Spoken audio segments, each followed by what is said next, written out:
मुबारक हो मुसलमानों, आखिरकार ओवैसी साहब की मेहनत रंग लाई है। सुप्रीम कोर्ट ने वक्फ बिल पर भारतीय जनता पार्टी की सरकार को ऐसा फटकार लगाया है, ऐसी उनको बात सुनाई है कि अब बीजेपी सरकार वक्फ कानून तो छोड़ दो, अगर यूनिफॉर्म सिविल कोड भी लाना चाहेगी तो बीजेपी सरकार को 10 बार सोचना पड़ेगा।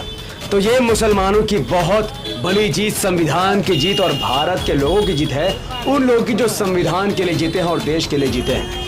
साथ ही वक्फ बिल को लेकर एआईएमआईएम पार्टी ने इतिहास रच दिया है। क्या है पूरा मामला, क्या कुछ सुप्रीम कोर्ट ने टिप्पणी दी है जिससे बीजेपी सरकार की बोलती बंद हो गई, और ओवैसी साहब के बारे में जो कुछ आप सुनेंगे आज, आपके भी पैरों तले जमीन खिसक जाए, क्योंकि सुप्रीम कोर्ट के अंदर जो कुछ हुआ, जितना फैसला हुआ, जिन फैसले पर सुप्रीम कोर्ट ने स्टे लगाया है, उसी चीज की मेहनत हम और आप मिलकर कर रहे थे। तो जिन लोगों ने भी सड़कों पर उतरकर रास्ते जाम किए, संवैधानिक तरीके से प्रोटेस्ट किया, उनका प्रोटेस्ट करना सही जगह लग चुका है, क्योंकि सुप्रीम कोर्ट ने वक्फ बिल पर मोदी सरकार को बड़ी फटकार लगाई और उसके कई मामलों को पर रोक लगा दी है। यानी मोटा मोटी सुप्रीम कोर्ट ने वक्फ बिल पर प्रतिबंध लगा दिया है। तो पूरी वीडियो को विस्तार से समझेंगे और जानेंगे। उससे पहले अस्सलाम वालेकुम रहमतुल्लाहि व बरकातहू। अल्लाह के नाम से शुरू जो बड़ा मेहरबान और निहायत रहम करने वाला है। मैं हूं मोहम्मद हफीज अंसारी और आप देख रहे हैं द पॉलिटिकल।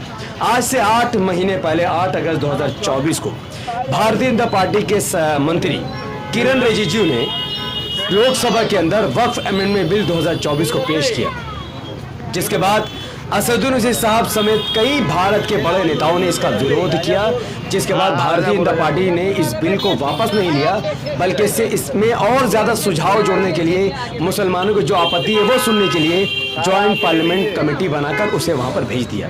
8 महीने तक वहां पर भी मीटिंग चलते रही, और जैसे ही रमजान के महीने में ओवैसी साहब को पता चला कि भारतीय जनता पार्टी की सरकार इस बिल को बिना किसी सुझाव के लोकसभा में लाकर पेश करने वाली और उसे पास करने वाली है, तो ओवैसी साहब ने अपना काम शुरू कर दिया।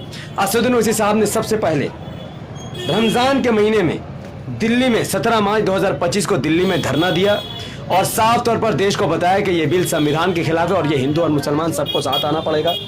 28 मार्च 2025 वो दिन जब एआईएमआईएम ने इतिहास रच दिया। भारत में एआईएमआईएम एकमात्र ऐसी पार्टी थी जिसने खुलकर वक्फ बिल का विरोध किया और रास्ते पर धरना प्रदर्शन किया।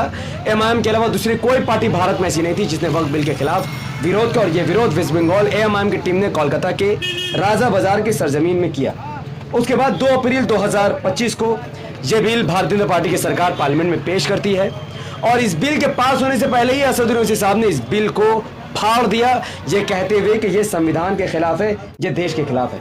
फिर 3 अप्रैल 2025 को यह बिल लोकसभा से पास कर दिया गया, और जैसे ही यह बिल पास होता है, फिर से एआईएमआईएम ने इतिहास रचा। एआईएमआईएम भारत की पहले ऐसी पार्टी बनी जिसने बिल पास होने से पहले भी विरोध किया, और बिल पास होने के बाद भी हमने विरोध किया।